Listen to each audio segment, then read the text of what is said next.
اللهم إني أسألك علما نافعا.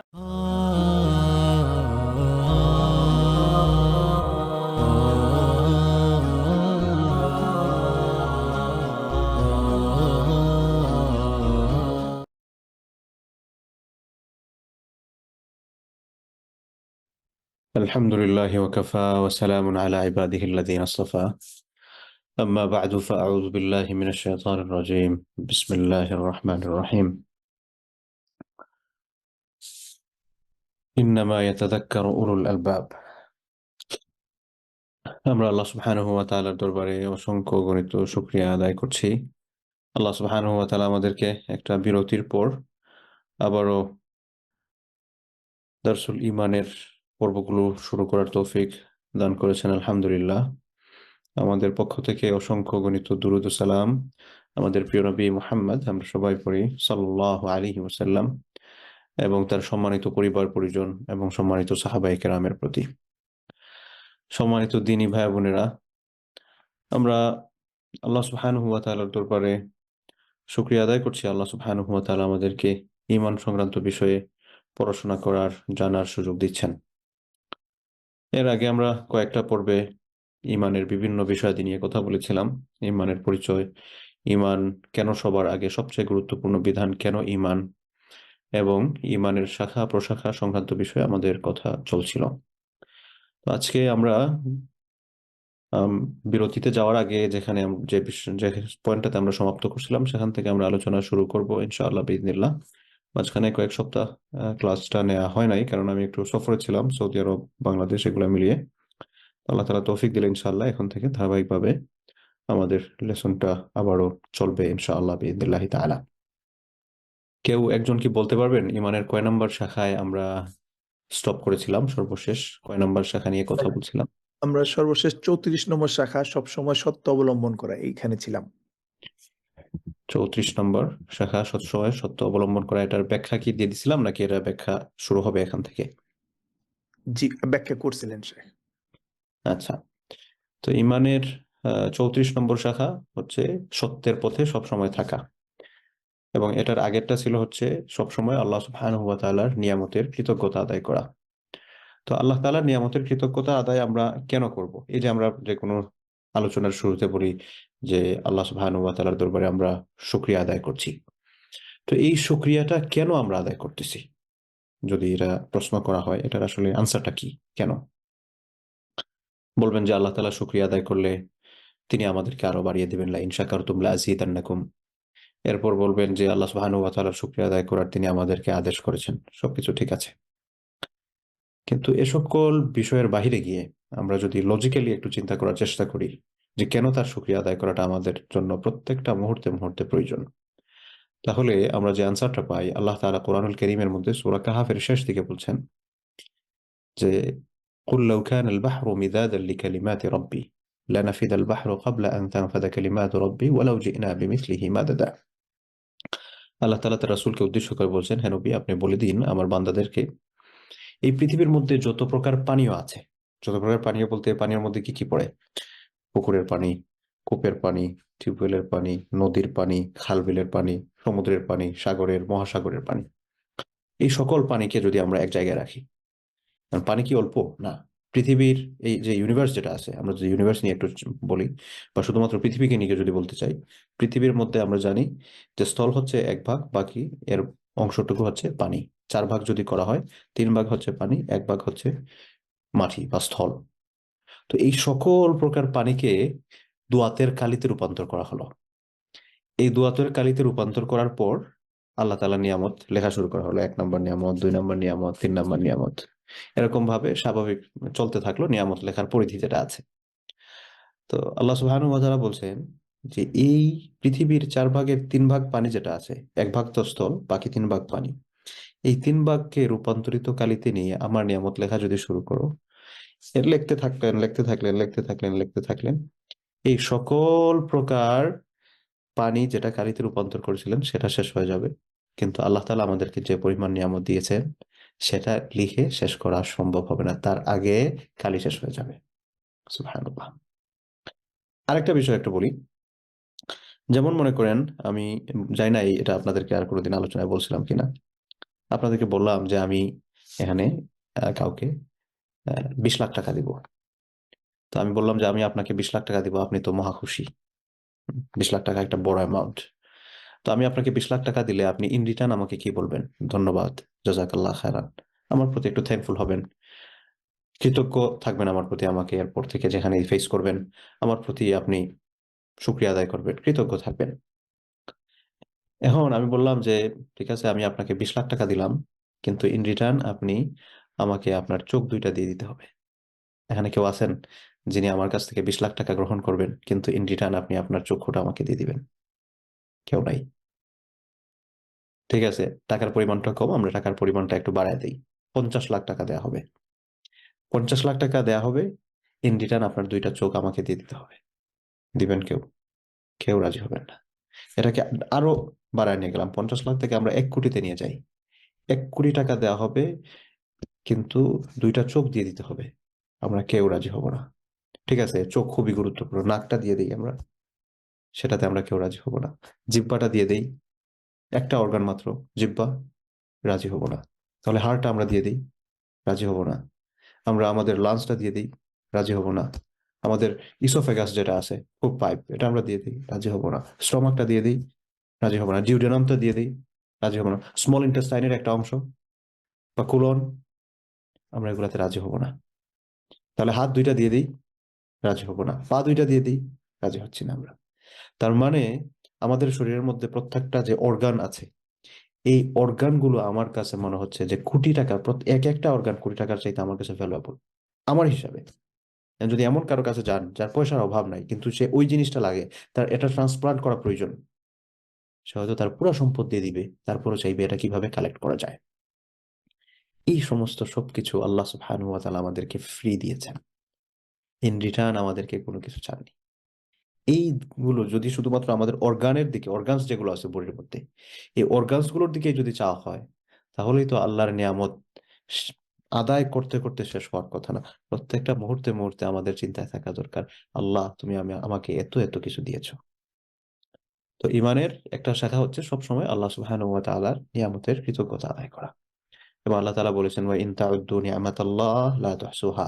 তুমি যদি আল্লাহর নিয়ামত কি পরিমাণ তিনি আমাদেরকে অনুগ্রহ দিয়েছেন এটা গণনা করতে চাও, সংখ্যার যে আবরণ যেটা আছে, সংখ্যার একটা মানদণ্ডে এটাকে আবিষ্ট করে ফেলা, এটা করা সম্ভব হবে না। পৃথিবীর মধ্যে এমন কোন সংখ্যা আবিষ্কার হয় নাই যে সংখ্যা দিয়ে আল্লাহ সুবহানাহু ওয়া তাআলা কি পরিমাণ নিয়ামত তিনি আমাদেরকে দিয়েছেন সেটাকে আমরা এটার মধ্যে আবদ্ধ করে ফেলতে পারি।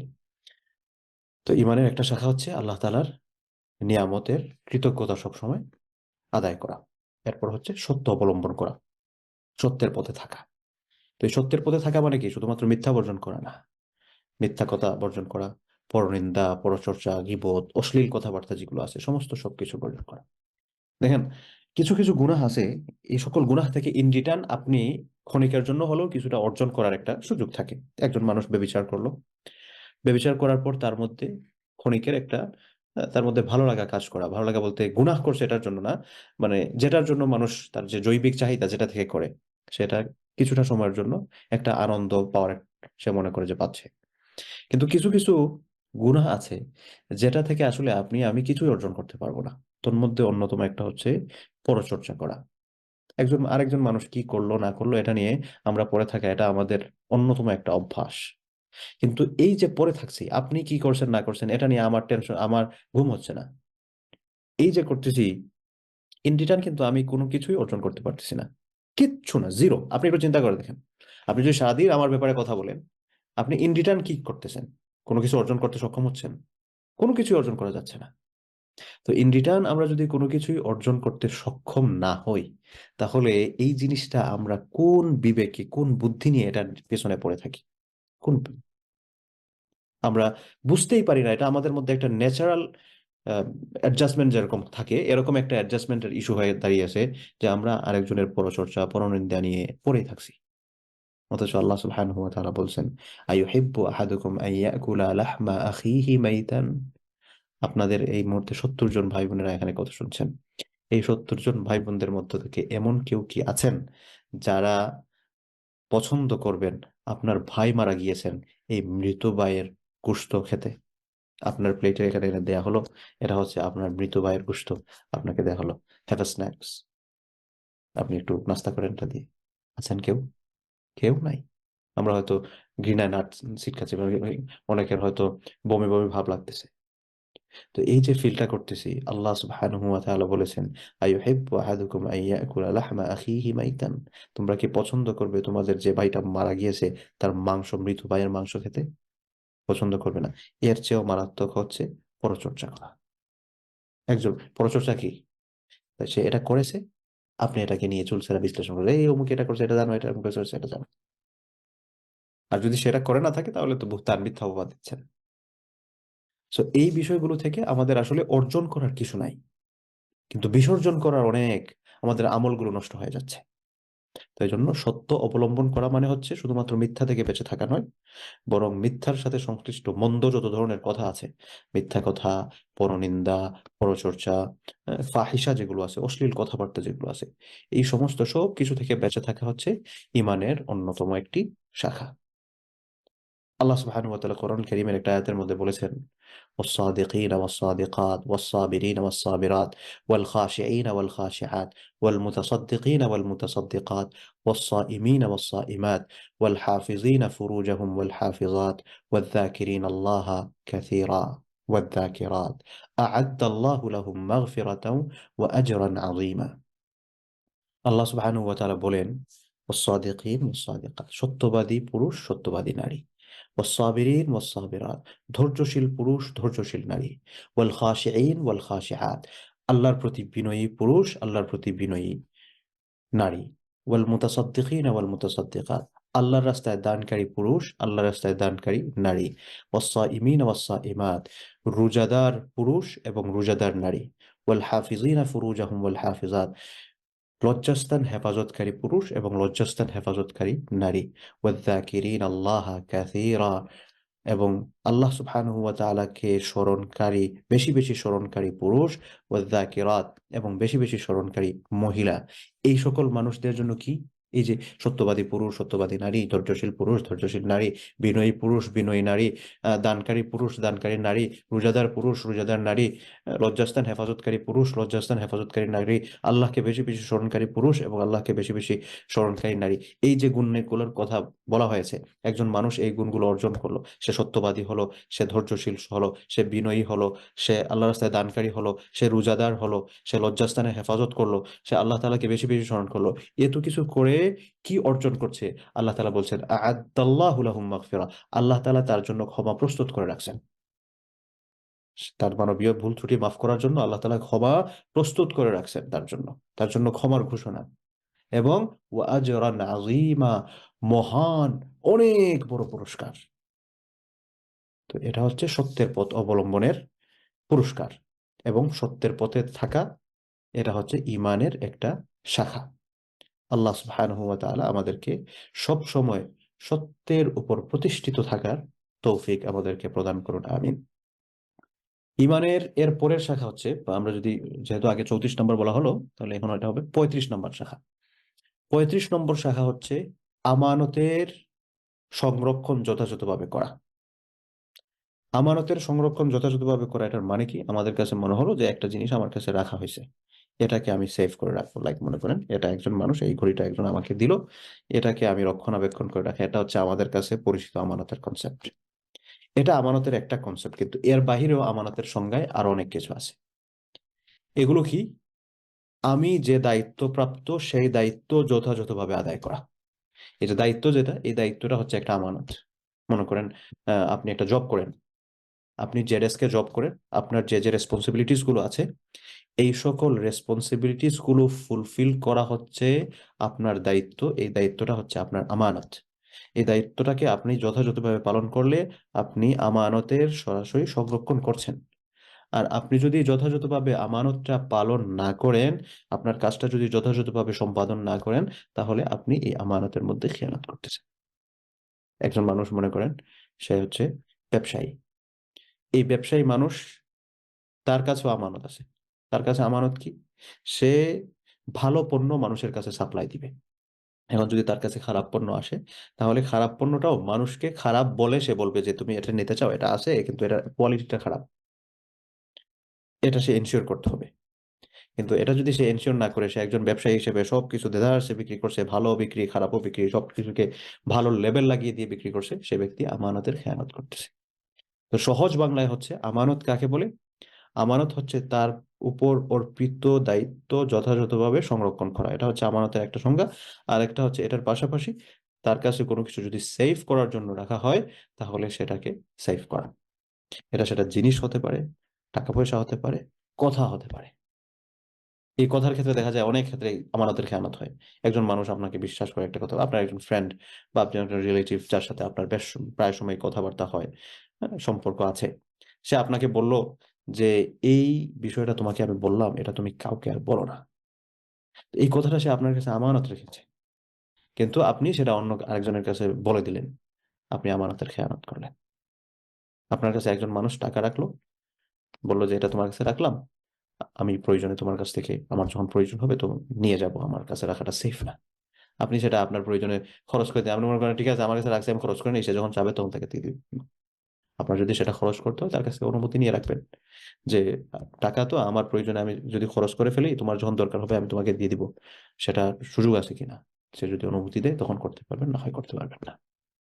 তো আমানতের সংরক্ষণ করা, এটা হচ্ছে ঈমানের একটা শাখা। আল্লাহ সুবহানাহু ওয়া তাআলা কোরআনুল কারীমের মধ্যে বলেছেন, ইন্নাল্লাহা ইয়া'মুরুকুম, নিশ্চয় আল্লাহ সুবহানাহু ওয়া তাআলা তোমাদেরকে আদেশ দিয়েছেন, আন তুআদ্দুল আমানাতি ইলা আহলিহা, আন তুআদ্দু, তোমরা আদায় করবে, আল আমানাত, যে সকল আমানতগুলো তোমাদের কাছে রাখা হয়েছে, এই সকল আমানতগুলো আদায় করবে কাকে? ইলা আহলিহা, যারা আমানত রেখেছে তাদের কাছে। আমার কাছে একটা বস্তু দিছে, আমি সেটা তাকে পৌঁছায় দিলাম, সেটা তো আমি আদায় করলাম।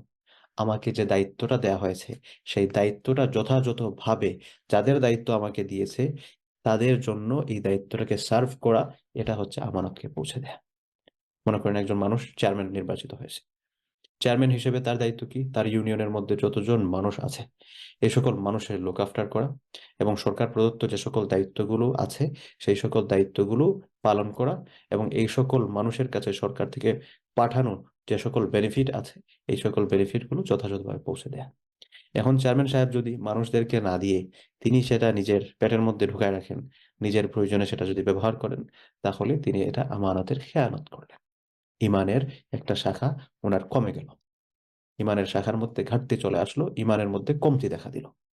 তো আল্লাহ সুবহানাহু ওয়া তাআলা বলছেন, ইন্নাল্লাহা ইয়া'মুরুকুম, আল্লাহ তাআলা তোমাদেরকে আদেশ করছেন, আন তুআদ্দুল আমানাত, তোমরা আমানত আদায় করবে, ইলা আহলিহা, যারা আমানত রেখেছে তাদের কাছে, মালিক যারা তাদের কাছে যথাযথভাবে তোমরা সেটাকে পৌঁছে দেবে। এরপরে আল্লাহ সুবহানাহু ওয়া তাআলা আরো বেশ অনেকগুলো আয়াতের মধ্যে আমানতের গুরুত্ব নিয়ে কথা বলেছেন, অনেকগুলা। আরেকটা আয়াতের মধ্যে মনে পড়লো, ফাইন আমিনা বা'দুকুম বা'দান ফালইউআদ্দি আল্লাযী ইতুমিনা আমানাত, আল্লাহ তাআলা বলছেন ফাইন আমিনা বা'দুকুম বা'দা, তোমাদের মধ্য থেকে কেউ যদি একে অপরের কাছে সে আমানত রাখছে, ফালইউআদ্দি আল্লাযী ইতুমিনা আমানাতা, যে আমানত রাখছে তার আমানতটা যাতে তার কাছে পৌঁছে দেওয়া হয়। এবং একজন মানুষ ভালো কি ভালো নয়, যে সকল মানদণ্ডে পরিমাপ করা যায় তোর মধ্যে একটা মানদণ্ড হচ্ছে সে আমানতের খেয়ানত করে কিনা। রাসূল পাক সাল্লাল্লাহু আলাইহি ওয়াসাল্লাম শুধুমাত্র মুসলমানদের কাছে নয়, অমুসলিমদের কাছেও উনি একজন বেস্ট হিউম্যান, একজন উত্তম মানুষ, উত্তম আদর্শবান মানুষ। কি জন্য হয়েছেন? অমুসলিমরা তো তার দ্বীনে বিশ্বাস করে না, কিন্তু তারপরেও তিনি কেন তাদের কাছে সম্মানিত? এটা হচ্ছে ওনার মানবীয় যে সকল গুণ ছিল, এই সকল গুণের মাধ্যমে। তো তার মানবীয় যে সকল গুণ ছিল তার মধ্যে একটা অন্যতম গুণ ছিল, তিনি অত্যন্ত আমানতদার ছিলেন। মক্কার কাফেররা তাকে অবিশ্বাস করেছে রাসূল হিসেবে, কিন্তু তাকে বিশ্বাস করেছে তিনি আল আমিন, তিনি বিশ্বস্ত, তিনি সত্যবাদী। তো এজন্য একজন মানুষ, বা আপনি আমি যদি একটু চিন্তা করতে চাই, আমি নিজেদেরকে একটু পরীক্ষা করব যে মানুষ হিসেবে আমরা আসলে কেমন, আমরা কি ভালো নাকি খারাপ। তো এই ভালো নাকি খারাপ এই পরীক্ষাটা যদি আমরা নিজেদেরকে করতে চাই, সেটার একটা প্রশ্ন আমরা নিজেদের জন্য তৈরি করতে পারি যে আমি আসলে আমানতের কতটুকু সংরক্ষণ করছি। আমানত মানেই কিন্তু এটা না আরেকজন দিল আমি এটা রাখলাম পরে তার কাছে পৌঁছে দিলাম, এটা না। ওই যে দায়িত্বটা যথাযথভাবে আদায় করা, এটা আমরা আসলে কতটুকু করছি। আপনি আমি পিতামাতা যদি হয়ে থাকি, সন্তান আল্লাহ তাআলা প্রদত্ত একটা আমানত, এই সন্তানের প্রতি প্যারেন্টস হিসেবে তার দায়িত্বগুলো আমি কতটুকু আদায় করছি। আমি তাকে শুধুমাত্র ভালোবাসা দিচ্ছি, তার চাহিদাগুলো পূরণ করে দিচ্ছি, এটাই কি আমার দায়িত্ব ছিল? না। আল্লাহ প্রদত্ত দায়িত্ব হচ্ছে তাকে আমি দিন শিখানো। আমি কি তাকে আসলে দিন শিখাচ্ছি?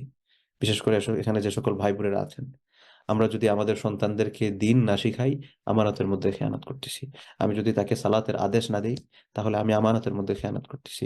দিনের ফরজ ওয়াজিব বিধানগুলো তাকে বুঝিয়ে সেগুলো পালনের প্রতি নিশ্চয়তা করা, সে যাতে পালন করে এই বন্দোবস্ত নিজেরা তৈরি করে দেয়। আমরা যদি এটা না করি, তাহলে এটা আমি আমানতের খেয়ানত করতেছি। আমি আমার দায়িত্ব, আল্লাহ প্রদত্ত যে দায়িত্ব, সেই দায়িত্বটা আমি পালন করতেছি না। সন্তান হিসেবে পিতামাতার প্রতি আমার দায়িত্ব কি? তাদেরকে, তারা যখন বৃদ্ধ হয়ে যাবেন বা বৃদ্ধ হওয়ার আগেও তাদেরকে আমার সম্মান করা। যখন বৃদ্ধ হয়ে যাবেন, সংসারের দায়িত্ব যখন আমার কাছে চলে আসবে, তাদের চাহিদাগুলো পূরণ করা, তাদের আরাম-আয়েশের ব্যবস্থা করা, তাদের সব সময় সম্মান করা, তাদের জন্য আমি বিনয়ের ডানা বিছিয়ে দেয়া। আল্লাহ সুবহানাহু ওয়া তাআলা কোরআন কারীমের মধ্যে বলেন, ওয়ালা তাকুল লাহুমা উফফি ওয়ালা তানহারহুমা। তাদের আচরণে কষ্ট পেয়ে উফ শব্দ ব্যবহার না করা, তাদেরকে ধমক না দেয়া, সম্মানের সাথে ওয়াকুল লাহুমা কাওলান কারীমা, তাদের সাথে অত্যন্ত সম্মানজনক কথা বলা। তো এই যে জিনিসগুলো, এগুলো হচ্ছে আমার জন্য আমার দায়িত্ব। এই দায়িত্বটা পালন করা আমার জন্য আবশ্যক। এই দায়িত্বটা আমার জন্য আমানত। আমি যদি এই দায়িত্বটা পালন করি, আমি আমানতের দায়িত্বটা পালন করছি, আমানতটা ঠিকঠাক মতো জায়গা মতো পৌঁছে দিচ্ছি। আর যদি পালন না করি, তাহলে এটা আমি আমানতের মধ্যে খেয়ানত করতেছি। তো আল্লাহ সুবহানাহু ওয়া তাআলা যাতে আমাদেরকে আমাদের দায়িত্বগুলো যথাযথভাবে পালন করার তৌফিক দান করেন। যথাযথভাবে যাতে পালন করার তৌফিক দান করেন। কোথায় কথা প্রসঙ্গে মনে পড়ে, মনে করেন ভাইয়েরা, আপনার স্ত্রী আপনার কাছে ক্ষেত্রভেদে আমানত। স্ত্রীদের কাছে স্বামী ক্ষেত্রভেদে আমানত। একজনের প্রতি আরেকজনের যে সকল দায়িত্বগুলো আছে, এই সকল দায়িত্ব হচ্ছে এক একটা আমানত। এই সকল দায়িত্বগুলো পালনে যদি আমরা ছোট, মনে হবে দূর, এটা একটা সিম্পল বিষয়। কিন্তু এই সিম্পল বিষয়টা কিন্তু এটা একটা কাইন্ড অফ রেসপন্সিবিলিটি।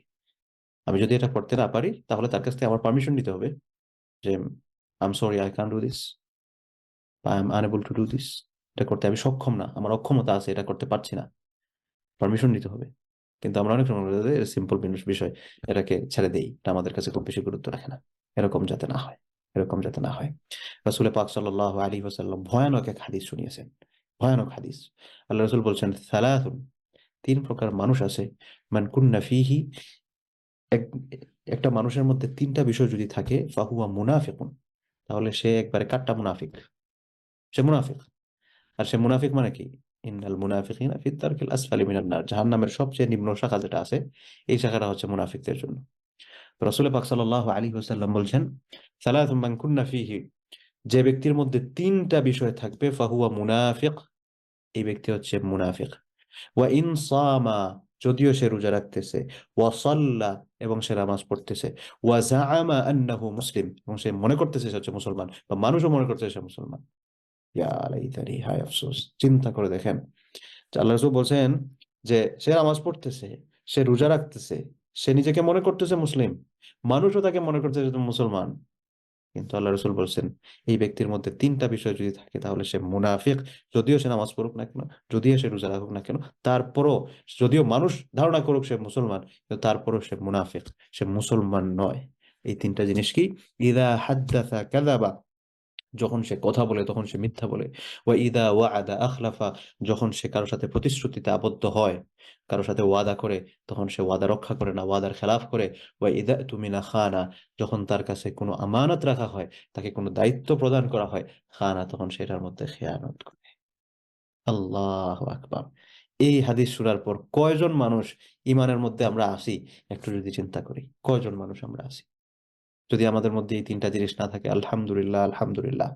আর যদি আমার মধ্যে দেখা যায় তিনটা না, যে কোনো একটা আছে, তার মধ্যে তার মানে আমি পুরা মুনাফিক নয়, কিন্তু মুনাফিকের একটা খারাপ বৈশিষ্ট্য আমার মধ্যে আছে।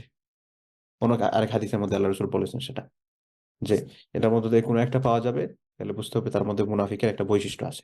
কিন্তু যদি দেখা যায় সবগুলাই আছে, তাহলে সে মুনাফিক। ওয়া ইন সামা, যদিও সে রোজা রাখতেছে, ওয়া সাল্লা, নামাজ পড়তেছে, ওয়া জাআমা আন্নাহু মুসলিম, সে নিজেকে ধারণা করতেছে সে মুসলমান, মানুষ মনে করতেছে সে মুসলমান, কিন্তু ফাহুয়া মুনাফিক, সে মুনাফিক। তাহলে সম্মানিত প্রিয় ভাই ও বোনেরা, এগুলো মনে রাখবেন। আল্লাহ রাসূল বলেছেন, কথা বললে মিথ্যা বলা, ওয়াদা করলে ওয়াদার খেলাফ করা, এরপর হচ্ছে আমানত রাখলে আমানতের খেয়ানত করা। এই তিনটা জিনিস হচ্ছে মুনাফিকের খারাপ বৈশিষ্ট্য। এই তিনটা জিনিস যদি কারোর মধ্যে থাকে তাহলে এই ব্যক্তি মুনাফিক, তাহলে এই ব্যক্তি মুনাফিক। তিন জিনিস, কোন জিনিস? কথা বললে মিথ্যা বলা, আমানত রাখলে খেয়ানত করা, ওয়াদা করলে ওয়াদার খেলাফ করা। আল্লাহ তাআলা যাতে এই সকল বিষয়াদি থেকে আমাদেরকে হেফাজত করেন, রক্ষা করেন। এরপর ইমানের পরের শাখা হচ্ছে 36 নম্বর শাখা। 34 থেকে আমরা শুরু করলাম, আমানত হচ্ছে 35, হ্যাঁ এটা হচ্ছে 36। 36 নম্বর শাখা হচ্ছে মানুষ হত্যা না করা। পুরো ইমানদার মানুষ সে মানুষ হত্যা করতে পারে না। কিন্তু আজকাল আমরা দেখা যায় ছোট্ট ছোট বিষয় নিয়ে লড়াই শুরু হয়। লড়াই শুরু হওয়ার পরেই দেখা যায় এই ছোট বিষয় থেকে লড়াই শুরু হয়ে গেছে, এটা বড় হতে হতে একেবারে মারামারি হয়ে মানুষ হত্যা পর্যন্ত ছড়িয়ে যায়।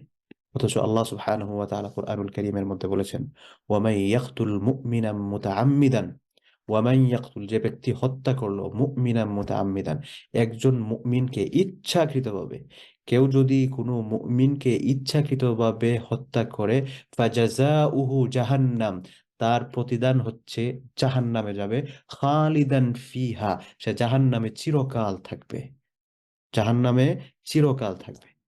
খেয়াল করে আমরা মনে করছি যে আল্লাহ তাআলা তো বলছেন শিরিক ছাড়া তিনি আর সমস্ত গুনাহ মাফ করে দেন। এখন একজন মানুষ শিরিক না করে মানুষ হত্যা করছে, সে জান্নাতে চলে যাবে। আল্লাহ তাআলা কোরআনুল কারীমের মধ্যে বলছেন, ওয়ামান ইয়াকতুল মুমিনান মুতাআম্মিদান, যে ব্যক্তি ইচ্ছাকৃতভাবে কোনো মুমিনকে হত্যা করবে, ফাজাযাউহু জাহান্নাম, তার প্রতিদান হচ্ছে জাহান্নামে যাবে, খালিদান ফিহা, এবং সেখানে সে চিরকাল থাকবে, ওয়া গাদিবাল্লাহু আলাইহি, আল্লাহ তার উপর রাগান্বিত হবেন, ওয়াল ইয়াযু বিল্লাহ, আল্লাহ তাআলা মাফ করুন। আপনি চিন্তা করেন কিয়ামতের ময়দানে আল্লাহ সুবহানাহু ওয়া তাআলার দয়া ছাড়া তো পার পাওয়ার কোনো অবস্থাই নেই। পার পাওয়ার তো এই যে টুটাফাটা আমল নিয়ে, আমল দিয়ে আমরা পার হয়ে যাব, অসম্ভব। আল্লাহ রাসূল আরেক হাদিসের মধ্যে বলছেন যে তোমরা চিন্তা করো না যে তোমরা আমলের বদৌলতে পার হয়ে যাবে আল্লাহর দয়া ছাড়া, অসম্ভব বিষয়। যে হিসাব করা শুরু করলে দেখা যাবে এই আমলগুলো টুটা ফাটা, এগুলো একটাও অ্যাকসেপ্টেবল না, কি আমল নিয়ে আমরা যাব? কিন্তু এই আমলটা করব কেন? আল্লাহ দয়া পাওয়ার আশায়। আল্লাহ, আমলহীন মানুষদের জন্য আল্লাহর দয়াও থাকবে না, আমলওয়ালা মানুষদের জন্য আল্লাহর দয়া থাকবে। তখন আল্লাহ তাআলা বলছেন যে যে ব্যক্তি মুমিনকে হত্যা করবে সে জাহান্নামে যাবে, খালিদান ফিহা, সেখানে চিরকাল থাকবে, ওয়া গাদিবাল্লাহু আলাইহি, আল্লাহ তার উপর রাগান্বিত হবে। তার মানে সে আল্লাহর দয়া থেকে বঞ্চিত হবে। আল্লাহ যদি দয়াই না করেন তাহলে ওই ব্যক্তির তো মাফ পাওয়ার কোনো প্রকার কোনো সম্ভাবনাই নেই। এখন বলবেন তাইলে আমরা তো জানি যে শিরিক ছাড়া আল্লাহ সুবহানাহু ওয়া তাআলা বাকি সমস্ত সবকিছু ক্ষমা করে দেন। হ্যাঁ, শিরিক ছাড়া ক্ষমা করে দেন, কিন্তু হত্যা যেটা, এই হত্যাটা করার মাধ্যমে সে ব্যক্তি ইসলাম থেকে খারেজ হয়ে যায়, সে আর মুসলমান থাকে না। বলবেন দলিল কি? রাসূল পাক সাল্লাল্লাহু আলাইহি ওয়াসাল্লাম বলেন, বুখারীর হাদিস, সিবাবুল মুসলিমি ফুসুকুন, মুসলিমকে গালি দেওয়া হচ্ছে ফাসিকি, মারাত্মক পাপাচারের কাজ, ওয়া কিতালুহু কুফরুন, এবং তাকে হত্যা করা হচ্ছে কুফরি। আর কুফর সম্পর্কে তো আমরা মোটামুটি সবাই জানি, কুফর মানে কি? তার ঈমান ভেঙে গেছে, সে ঈমানের বাইরে চলে গেছে, সে বেঈমান। এই যে মানুষ হত্যা করা আমাদের কাছে একেবারে সহজ একটা বিষয় হয়ে দাঁড়িয়েছে। পত্রিকা খুললেই বা সোশ্যাল মিডিয়াতে গেলেই প্রতিদিন কত মানুষ হত্যার খবর আমাদের সোসাইটিতে চলে আসে। রাজনৈতিক কারণে, পারিবারিক কারণে, ব্যক্তিগত আক্রোশ, এই যে ছোট ছোট কারণগুলোতে নিয়ে একবার চিন্তা করলে, যখন হত্যা করে, হত্যা করার পর তার নিজের কাছে হয়তো মনে হতে পারে যে হায় হায় কি করলাম। তো এই যে হত্যাটাকে আমরা একেবারে সহজ বানিয়ে ফেলেছি। অন্য আয়াতে আল্লাহ সুবহানাহু ওয়া তাআলা বলেছেন যে একজন মানুষকে হত্যা করা, ফাকাআন্নামা কাতালান নাসা জামিআ, এটা যেন পুরা মানব সভ্যতাকে সে মারে ফেললো। একটা মানুষকে, একটা মানুষের প্রাণকে আল্লাহ তাআলা কি পরিমাণ গুরুত্ব দিয়েছেন কোরআনুল কারীমের মধ্যে। মান কাতালা নাফসান, যে ব্যক্তি একটা অন্তরকে হত্যা করলো, বেগাইরি নাফসিন, অন্য আরেকটা অন্তর ছাড়া, মানে হচ্ছে অন্যায়ভাবে যে ব্যক্তি একজন মানুষকে হত্যা করলো, ফাকাআন্নামা কাতালান নাসা জামিআ, সেজন্য সকল মানুষকে, পুরা মানব সভ্যতাকেই মেরে ফেলে। অথচ হত্যাটাকে আমরা কত ইজিলি আমরা কি বলে ডাল ভাত পানি ভাত এরকম বানায় ফেলছি। So, এই হত্যার শাস্তি কি? যে ব্যক্তি হত্যা করছে, আল্লাহ সুবহানাহু ওয়া তাআলা বলছেন, ওয়া মান ইয়াকতুল মুমিনা মুতাআম্মিদান, যে ব্যক্তি ইচ্ছাকৃতভাবে হত্যা করবে, ফাজাযাউহু জাহান্নাম, তার প্রতিদান হচ্ছে সে জাহান্নামে যাবে, খালিদান ফিহা, সেখানে সে চিরকাল থাকবে, ওয়া গাদিবাল্লাহু আলাইহি, এবং আল্লাহ সুবহানাহু ওয়া তাআলা তার উপর রাগান্বিত হবে। এখন বলবেন তাহলে ওই যে বনি ইসরাইলের ঘটনা, সে 99টা হত্যা করছিল, 100 নম্বর ব্যক্তির কাছে গেছিল মাফ চাওয়ার জন্য, সে বলছে মাফ নাই, তাকে হত্যা করে ফেলছে, তারপর আল্লাহ সুবহানাহু ওয়া তাআলা তাকে ক্ষমা করে দিয়েছেন। একজন মানুষ হত্যা করা, সে সত্যিকার অর্থেই হত্যা যখন করেছে, তার এই সকল বিষয় তার জানা ছিল না, এই সকল শাস্তির কথা সে জানতো না, সে হত্যা করে ফেলছে, কিন্তু হত্যা করার পর সে ঈমানকে আবার নবায়ন করেছে। ঈমানকে নবায়ন করার পর সে আল্লাহর কাছে দয়া ভিক্ষা চেয়েছে। আল্লাহ সুবহানাহু ওয়া তাআলা চাইলে তাকে ক্ষমা করে দিতে পারেন। তবে তবে কি, একজন মানুষকে যখন হত্যা করা হয়, পাপ হয় দুই ধরনের। একটা হচ্ছে বান্দার সাথে রিলেটেড, আর একটা হচ্ছে আল্লাহর সাথে রিলেটেড। বান্দার সাথে রিলেটেড, আপনি আমাকে মেরে ফেলেন, আপনি আমার প্রাণ নিয়ে নিয়েছেন, আমার হক আপনি নষ্ট করেছেন, এটা বান্দার সাথে রিলেটেড। এবং আল্লাহ তাআলা আমাদেরকে নিষেধ করেছেন মানুষকে হত্যা করা যাবে না, এরপর যখন সে মানুষকে হত্যা করলো তখন সে আল্লাহর আদেশের অমান্য করলো, এটা হচ্ছে আল্লাহর হকের সাথে জড়িত। তো তওবা করলে আল্লাহ তাআলা হয়তো তার হকের যে অংশটুকু আছে সেটা তিনি ক্ষমা করে দিবেন, কিন্তু বান্দার হকের সাথে যেটা জড়িত, বান্দাকে যে কষ্ট দেওয়া হলো, বান্দার হক আল্লাহ কখনো ক্ষমা করবেন না। বান্দাকে বান্দার কাছে যেতে হবে, কিয়ামতের, যদি দুনিয়াতে না যায়, কিয়ামতের ময়দানে যার উপর জুলুম করা হয়েছে, মাজলুম যে ব্যক্তি, এই জালেম মাজলুমের কাছে গিয়ে মাফ চাইতে হবে যে আমাকে ক্ষমা করে দাও। আর মাজলুম তো সেখানে ক্ষমা করবে না, মাজলুম বলবে পাইছি লাকি চান্স। সে বলবে ঠিক আছে ক্ষমা করতে পারি, তোমার নেকি আমাকে দাও, গুনাহ আমার নিয়ে যাও। তখন এই নেকি আর গুনাহের আদান প্রদানের মাধ্যমে একটা অ্যাডজাস্টমেন্টের মধ্যে আসতে হবে। তো সম্মানিত দিনী ভাই বোনেরা, আমরা বলতেছিলাম যে ওয়ামাই ইয়াকতুল মুমিনান মুতাআম্মিদান, যে ব্যক্তি ইচ্ছাকৃতভাবে একজন মুমিনকে হত্যা করে তার শাস্তি কি, ফাজাযাউহু জাহান্নাম, তার প্রতিদান হচ্ছে সে জাহান্নামে যাবে, খালিদান ফিহা, সেখানে সে চিরকাল থাকবে, ওয়া গাদিবাল্লাহু আলাইহি, এবং আল্লাহ তাআলা তার উপর রাগান্বিত হবেন, সে আল্লাহর কোনো দয়া পাবে না। এবং মানুষকে হত্যা করা এটা হচ্ছে কুফর, ঈমান ভঙ্গের একটা কারণ।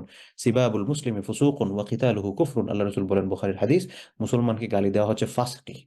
আমরা কিন্তু অনেক সময় না বুঝে গালি গালি আসে, বিশেষ করে ফ্রেন্ড সার্কেলের মধ্যে দেখা যায় একজন মজা করে একজন আরেকজনকে গালি দেয়, এটা থেকে কিন্তু আমরা কোনো কিছু অ্যাচিভ করি না।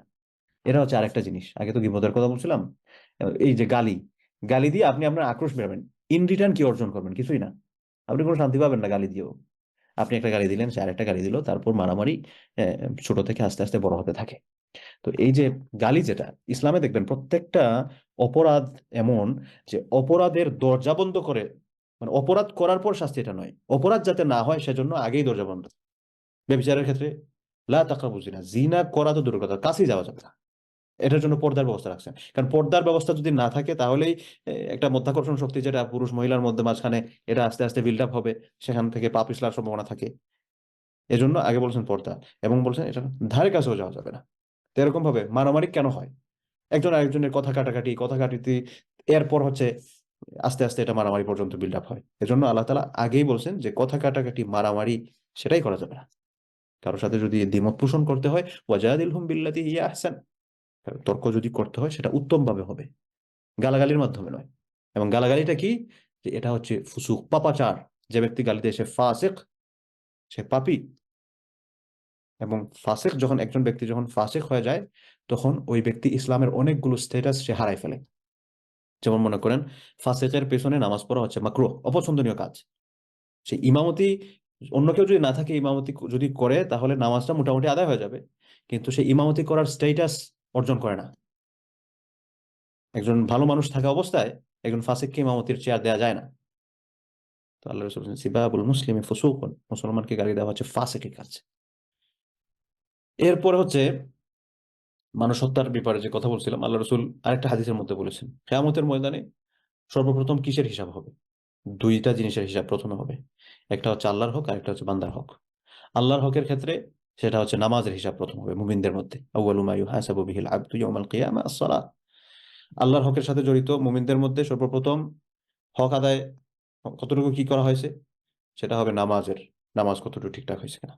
আর বান্দার হকের সাথে সর্বপ্রথম যেটার হিসাব নেওয়া হবে সেটা হচ্ছে এই রক্তপণ, খুনের বিচার।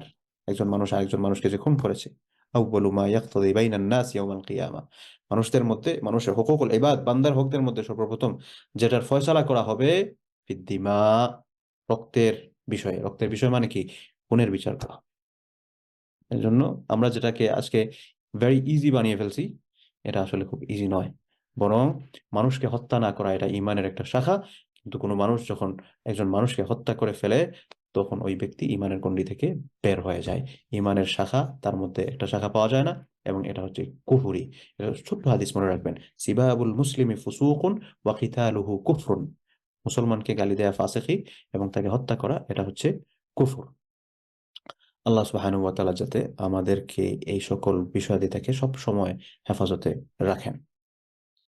এরপরে ইমানের আরেকটা শাখা 37 নম্বর শাখা হচ্ছে হিফজুল ফুরুজ, লজ্জাস্থানের হেফাজত করা। লজ্জাস্থানের হেফাজত করা মানে কি, যে হারাম কোনো কিছু, লজ্জাস্থান রিলেটেড যে সকল হারাম অ্যাক্টিভিটিস আছে এই সকল অ্যাক্টিভিটিস থেকে নিজেকে হেফাজত করা। এটার সাথে রিলেটেড যে সকল হালাল অ্যাক্টিভিটিস গুলো আছে এই সকল বিষয় এখানে নিষেধ করা হয়নি। নিষেধ করা হয়েছে হচ্ছে হারাম যে সকল বিষয়াদি আছে।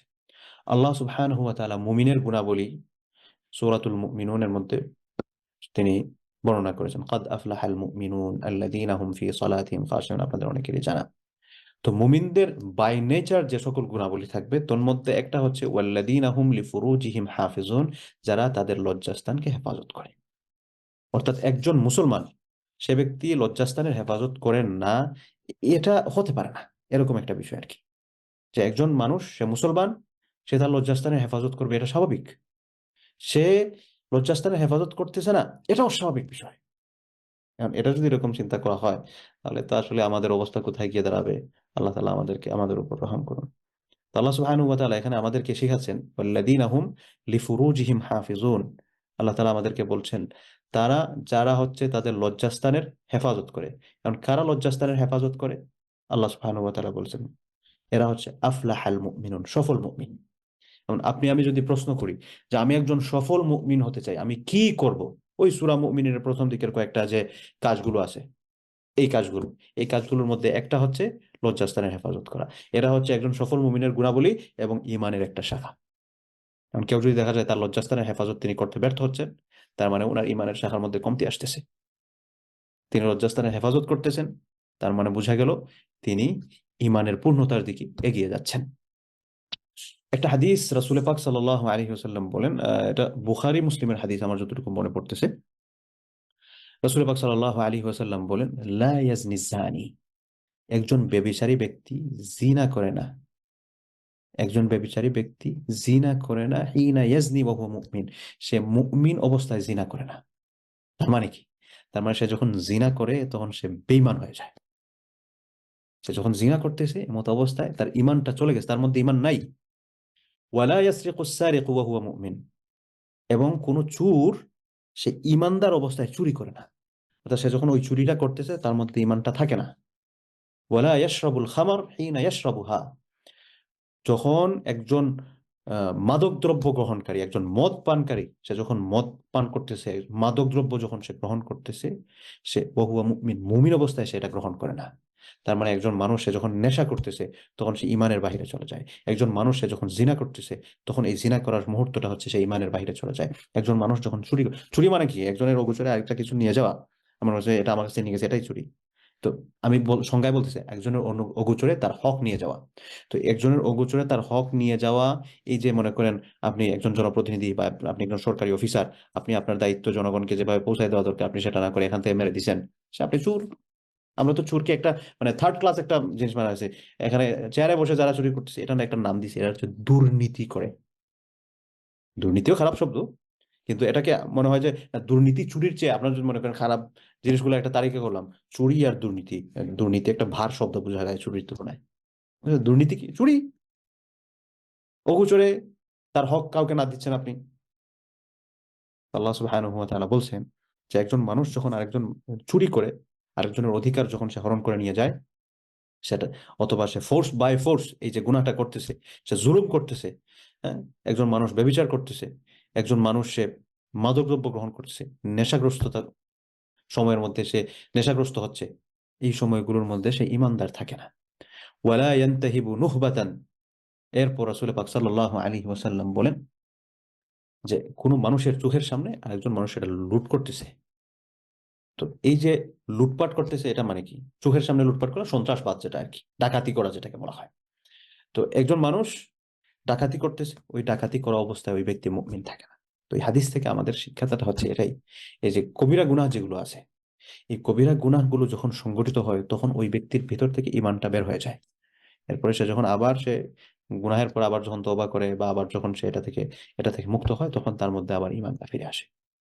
সম্মানিত ভাই বোনেরা, আমরা কেউ জানি না আমাদের মৃত্যু গ্রহণ হবে। আল্লাহ না করুন, আল্লাহ না করুন, আল্লাহ না করুন। আমরা যখন এই খারাপ মুহূর্তগুলোর সাথে আমাদের সম্পর্ক হচ্ছে, ওই খারাপ মুহূর্তটার মধ্যে মালাকুল মউত যদি আমাদের মধ্যে চলে আসেন, এবং মালাকুল মউত যদি ওই মুহূর্তে এসে বলেন ইরজিই, ফিরে আসো তোমার রবের দিকে, এমত অবস্থায় আমরা বেঈমান হয়ে আল্লাহর কাছে ফিরে যেতে হবে, বলে ইয়াজ বিল্লাহ, আল্লাহ মাফ করো, আল্লাহ মাফ করো, আল্লাহ মাফ করো, আল্লাহ মাফ করো। কি ভয়ঙ্কর হাদিস রাসূল পাক সাল্লাল্লাহু আলাইহি ওয়াসাল্লাম তিনি আমাদেরকে শুনিয়ে গেছেন। তো সম্মানিত ভাই বোনেরা, আমরা ইমানের যে শাখাটা নিয়ে কথা বলছিলাম সেটা হচ্ছে লজ্জাস্থানের হেফাজত করা। তো যখন লজ্জাস্থানের হেফাজত করা না হয় তখন ওই ব্যক্তি বেঈমান হয়ে যায়। যখন ব্যক্তি লজ্জাস্থানের হেফাজত না করে, যে মুহূর্তে সে লজ্জাস্থানের হেফাজত করতেছে না, ওই ব্যক্তি ওই সময় ঈমান হারা, ওই ব্যক্তি ওই সময় ঈমান হারা। এজন্য ঈমানদার হতে হলে লজ্জাস্থানের হেফাজত করা আমাদের উপর আবশ্যক, জরুরি। শুধুমাত্র এটা চারিত্রিক বিষয়ের সাথে জড়িত নয়, গুনাহের বিষয়ের সাথে জড়িত নয়, বরং ঈমান রক্ষার্থে। আরে গুনাহ আল্লাহর কাছে ক্ষমা চাইলে তিনি হয়তো ক্ষমা করে দেবেন, কিন্তু ঈমানই যদি না থাকে তাহলে তো আমি যে আল্লাহর কাছে ক্ষমা চাইবো সেই অধিকার আমি হারাই ফেলতেছি। আল্লাহ তাআলা তো বেঈমানকে আখিরাতে ক্ষমা করবেন না। আল্লাহ তাআলা তো ঘোষণাই দিয়েছেন বেঈমান আখিরাতে ক্ষমা পাবে না। তো এই জন্য চরিত্র, গুনাহ থেকে হেফাজত, চারিত্রিকভাবে নিজে ভালো থাকা, গুনাহ থেকে মুক্ত থাকার জন্য, এর পাশাপাশি হচ্ছে ঈমানের শক্তিশালীর জন্য, ঈমান রক্ষার জন্য আমাদের উপর আবশ্যক হচ্ছে লজ্জাস্থানের যথাযথ হেফাজত করা। এখন লজ্জাস্থানের হেফাজত কিভাবে হবে? যার যেভাবে প্রয়োজন। আপনার সক্ষমতা আছে, বিয়ে করবেন। আপনার সক্ষমতা নাই, রোজা রাখবেন। এক একজনের ক্ষেত্রভেদে এক একজনের এক একটা হবে, কিন্তু হেফাজত করতে হবে। কিভাবে হেফাজত করবেন? পার্সন ভেদে ক্রাইটেরিয়া ভিন্ন হবে, পার্সন ভেদে ক্রাইটেরিয়া ভিন্ন, কিন্তু হেফাজত করতে হবে এনিহাও। না হয় ইমানের মধ্যে খলল সৃষ্টি হবে, ইমানের মধ্যে সমস্যা সৃষ্টি হবে। এরপরে ইমানের 38 নম্বর শাখা, 45 মিনিট। এরপরে হচ্ছে ইমানের 38 নম্বর শাখা, অন্যায়ভাবে মানুষের সম্পদ ভোগ দখল না করা।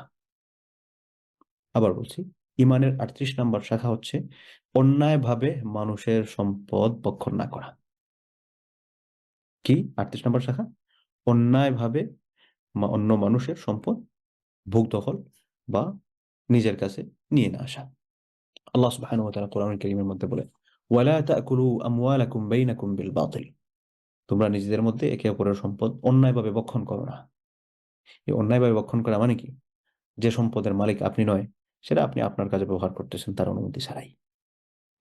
সেটা জমির ক্ষেত্রে হতে পারে, আপনি আরেকজনের জমি দখল করে রাখলেন, অথবা আরেকজনের দায়িত্ব, যে কাজটা আরেকজনের করার কথা আপনি তার কাছ থেকে জোর জবরদস্তি করে, ছলে বলে কলে কৌশলে আপনি আপনার কাছে নিয়ে চলে আসলেন, আপনি তাকে এটা দিচ্ছেন না। অথবা আপনার কাছে একজন মানুষ টাকা পায়, আপনি সেটা তাকে পরিশোধ করতেছেন না। আপনার দেখা গেল বিয়ে শাদী করছেন, মোহর দেওয়ার কথা ছিল, আপনি মোহর দেন না এখনো। এখন স্ত্রী তো ভয়ে কিছু বলতে পারে না, না জানি আপনার সাথে সম্পর্ক খারাপ হয়ে যায়। অথবা আপনি সেটা চলে বলে কলে কৌশলে সারাদিন জ্ঞান জ্ঞান জ্ঞান জ্ঞান করে কোন রকম একটা লেবেল লাগানো মাফ যেটাকে বলা হয় এরকম করে রাখলেন। আপনি অন্যায়ভাবে মানুষের সম্পদ দখল করলেন, আপনি অন্যায়ভাবে মানুষের সম্পদ দখল করছেন। তো যেই জিনিসটা আমার নয়, এই জিনিসটা যদি আমি আমার কাজে ব্যবহার করি তার অনুমতি ছাড়া, এটা হচ্ছে অন্যায়ভাবে আরেকজনের সম্পদ ভোগ দখল করা। আল্লাহ সুবহানাহু ওয়া তাআলা আমাদেরকে এখানে অন্যায়ভাবে সম্পদ দখল, অন্যায় সম্পদ কি কি বিভিন্ন বিষয় বলেছেন। একটা আয়াতের মধ্যে বলেছেন, ওয়াউফুল কাইল, তোমরা ওজনটা পূর্ণ করবে। ইদা কিলতুম, যখন তোমরা, ওজনের আগে কয়েকটা পলিসি ছিল। একটা ছিল আমাদের পাল্লা দিয়ে ওজন করা, আর একটা হচ্ছে পাত্র দিয়ে ওজন করা। সাপোজ মনে করেন একটা বালতি, এই সাইজের একটা বালতি, এটা 1 বালতি 2 বালতি, এটা আগেকার কায়েল যেটাকে বলা হয়, একটা নির্ধারিত পাত্র ছিল যেটা দিয়ে কোনো কিছু পরিমাপ করা হতো। আর পাল্লা মানে তো হচ্ছে 1 কেজি 2 কেজি 3 কেজি এরকম করেছে পরিমাপ করা। তো আল্লাহ সুবহানাহু ওয়া তাআলা বলছেন, ওয়া আউফুল কাইলা ইদা কিলতুম ওয়াজিনু বিল কিসতাসিল মুস্তাকিম, তোমরা যখন মাপবে, মাপার ক্ষেত্রে বা ওজন করবে, সঠিকভাবে তোমরা এটা দিয়ে ওজন করবে, কম বেশি যাতে না হয়। কারণ আপনি যখন কম বেশি করলেন, তখনই আপনি অন্যায়ভাবে মানুষের সম্পদ আপনি নিজের করে নিলেন। এটা কিন্তু একেবারে ছোট্ট জিনিস। আপনি যারা মনে করেন ব্যবসা বাণিজ্যের সাথে, ছোট ছোট ব্যবসার সাথে জড়িত আছেন, মানে 5 কেজি চাল এনে যে শেষে দিয়ে একটা ঝাড়া মারে যে এখান থেকে নাকি 100 গ্রাম, কি বলে 10 গ্রাম 20 গ্রাম 50 গ্রাম পড়ে গেল। আপনি হয়তো এখান থেকে মনে করছেন আপনি অনেক বড় কিছু অর্জন করে ফেলতেছেন। না, এটা আপনি এভাবে হারাম ভাবে আজকে অর্জন করছেন, কালকে এটা চলে যাবে।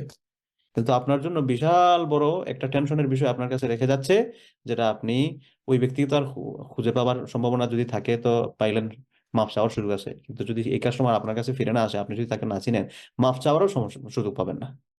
এবং তখন কিয়ামতের ময়দানে গিয়ে এই বিষয়গুলো তাকে পরিশোধ করা লাগবে। আপনার বিশেষ করে যারা পাবলিক রিলেশন রিলেটেড যে সকল জব আছে, এই সকল জব করেন এবং এই সকল জবের মধ্যে ঘাপলা করেন, তাদের মাফ চাওয়ার সুযোগ খুবই কম, কারণ কত মানুষের সাথে ডেইলি কমিউনিকেশন করতে হয়।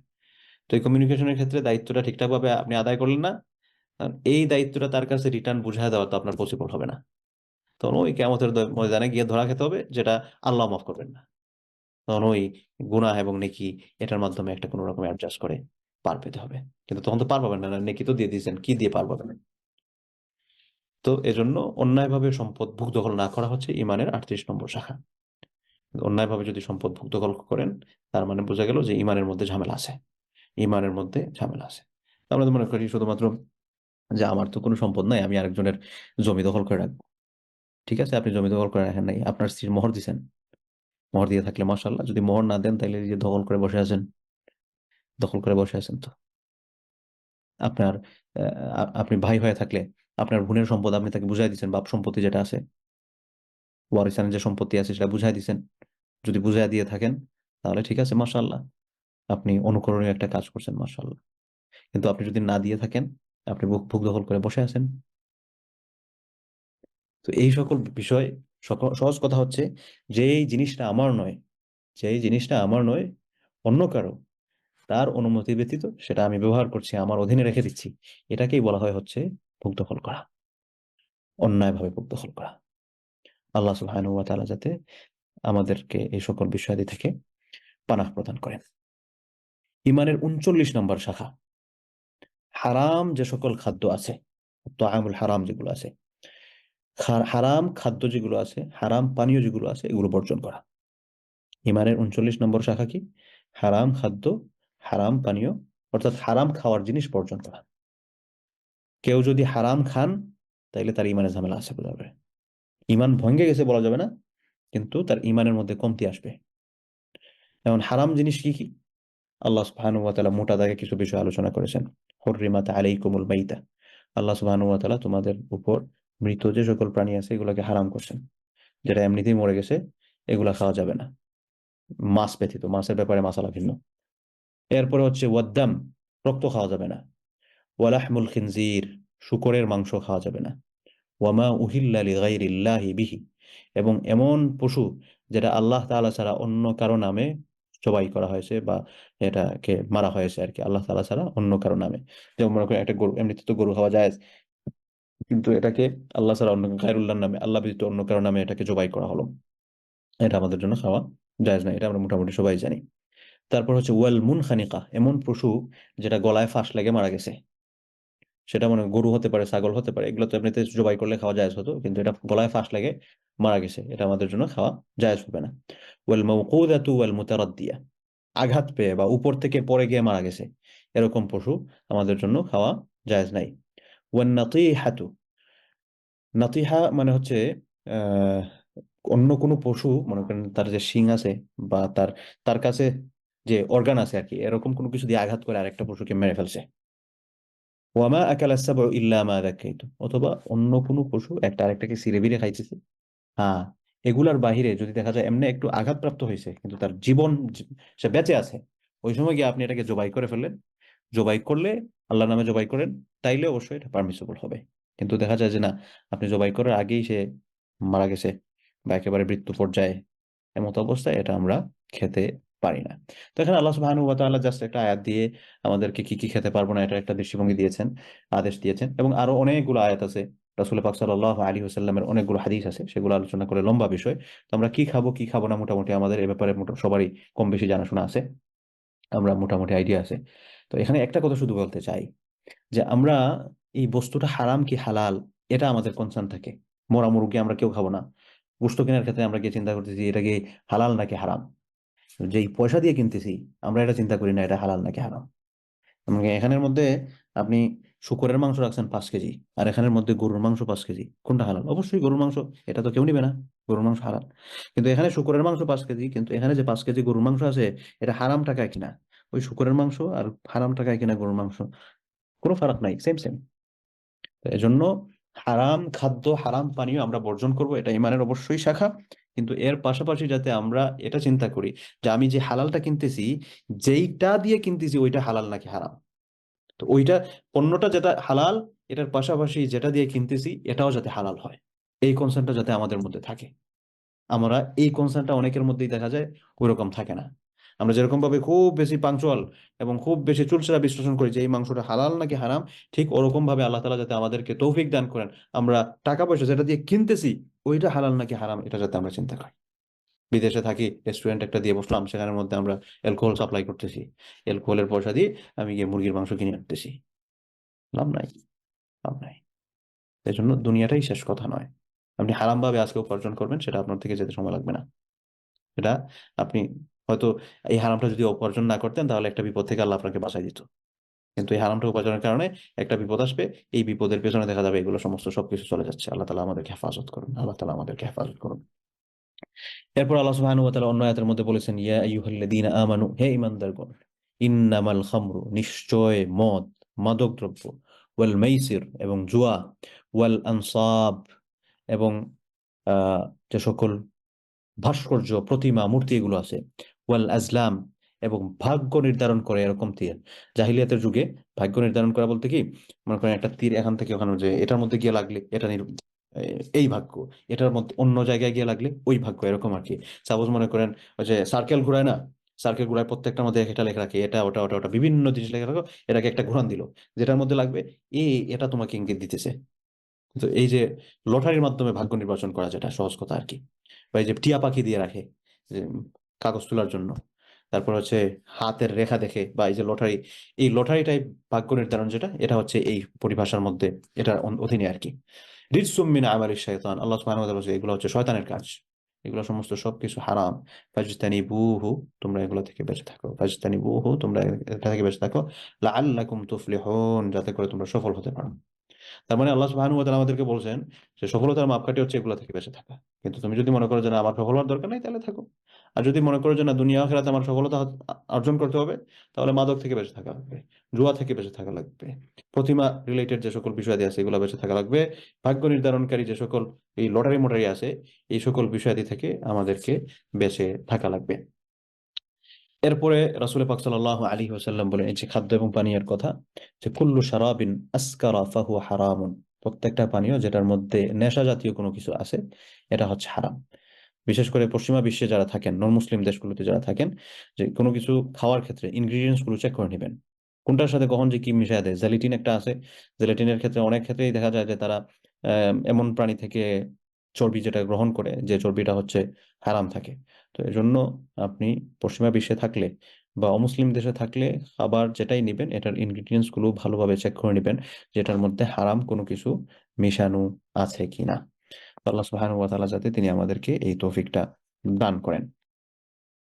এবং এখানে আরেকটা হাদিস মনে পড়লো, যে আপনার যদি মনে করেন হঠাৎ মনে হলো যে এটা হালাল নাকি হারাম, একটু কনফিউশনে আছেন, হালালও হতে পারে হারামও হতে পারে, এই সকল ক্ষেত্রে রাসূল পাক সাল্লাল্লাহু আলাইহি ওয়াসাল্লাম একটা হাদিসের মধ্যে বলেন যে ইন্নাল হালালা বায়্যিনুন ওয়াল হারামা বায়্যিনুন, হালাল কি আল্লাহ তাআলা এগুলো বর্ণনা করে দিয়েছেন সুস্পষ্টভাবে, হারাম কি তিনি এগুলো বর্ণনা করে দিয়েছেন সুস্পষ্টভাবে।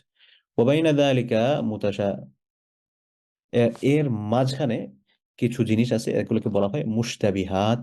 মুশতাবিহাত মানে হচ্ছে সংশয়যুক্ত, মানে আপনি এগুলোর ব্যাপারে আপনি একটু ডাউটফুল আছেন, যে I am not sure is it হালাল অর হারাম, আপনি জানেন না। এমত অবস্থায় আপনার করণীয় কি?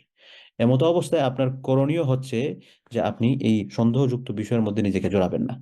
কেন? রাসূল পাক সাল্লাল্লাহু আলাইহি ওয়াসাল্লাম বলেন যে সন্দেহযুক্ত যে সকল বিষয়াদি আছে এটা হচ্ছে বাদশার সংরক্ষিত চারণভূমির ন্যায়।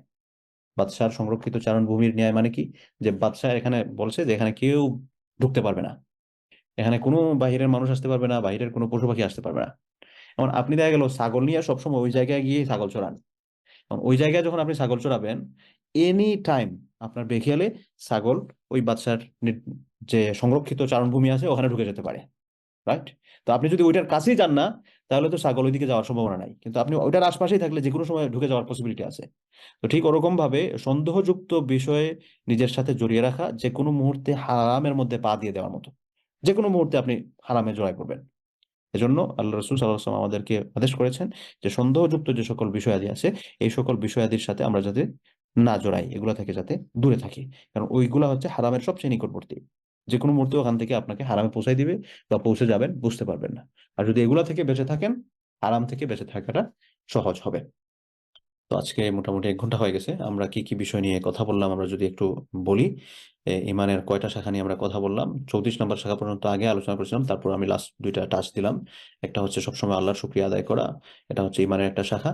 তারপর হচ্ছে সবসময় সত্যের পথে থাকা। এটা ছিল 34 নম্বর।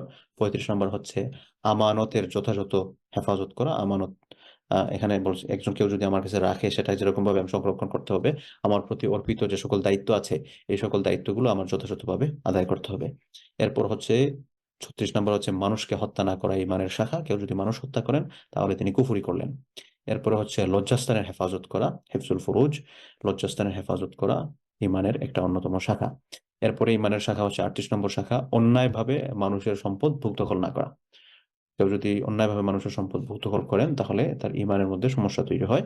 সেই ব্যক্তি ঈমানের একটা শাখা তিনি হারিয়ে ফেললেন। এরপরে হচ্ছে হারাম যে সকল খাবার আছে, হারাম খাবার সেটা দ্রব্যাদি বলেন, পানীয় বলেন, এই সকল খাদ্য বা পানীয় এগুলা থেকে নিজেকে বাঁচিয়ে রাখা। হারাম আহ খাদ্য পানীয় এগুলো গ্রহণ না করা হচ্ছে ঈমানের অন্যতম একটা শাখা। তো এই 39 নম্বর পয়েন্টে আজকে এসে আমরা এখানে থামছি। এবার আপনাদের যে সকল প্রশ্ন যেগুলো আছে একে একে হ্যান্ড রাইজ করেন, আমরা প্রশ্ন নিব ইনশাআল্লাহ।